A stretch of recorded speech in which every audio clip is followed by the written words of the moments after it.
Thank you, Hugh. Our top story: consultations have opened on a controversial scheme to frack for shale gas in Ryedale.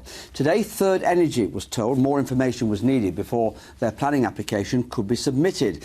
But residents say the proposals are already having an impact on their lives. Our business correspondent Danny Hewson reports.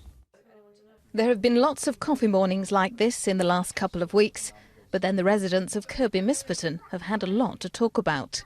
Their village is less than a mile from the site Third Energy want to frack. That's a process that releases gas trapped underground by sending a mix of sand, water and chemicals into the earth at high pressure.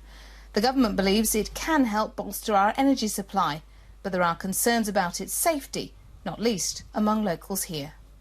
There are a lot of people in the village who are unhappy about this happening on their doorstep, but they sort of feel there's an inevitability about it, and it's almost like they're voiceless, and we're trying to encourage them that actually they're not voiceless, that we can use the political system.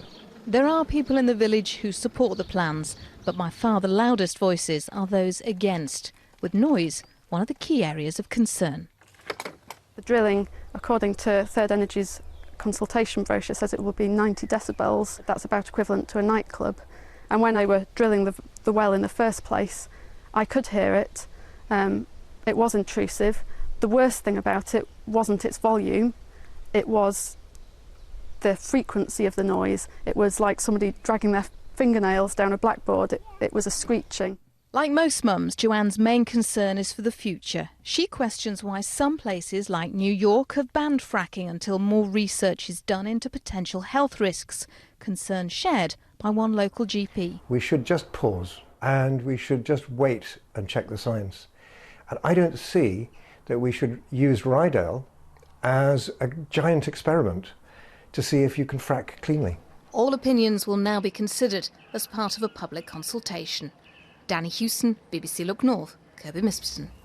Well, Danny has spoken exclusively to Third Energy's director, John Dewar, and began by asking him if people had grounds to be concerned about the health impact of fracking. The government and many scientific bodies conducted very detailed studies looking at health, looking at seismology, looking at water contamination, and as a result of all those studies, they concluded that it's perfectly safe. So why we would need to have another moratorium, I don't think there's any need for it. When looking at this decision, residents have to not just look at this one test site, but they have to think about the bigger picture. How many sites, with how many wells on each site, would you need to make it pay? With this first well, we'll get an indication of the resource value, and from there we'll be able to make our plans as to what we'll need in the future. I can assure people that we will not operate in any way without bringing them into the decision-making process. We've been here for 20 years without any impact in the local community, apart from a good one, and we'll continue that.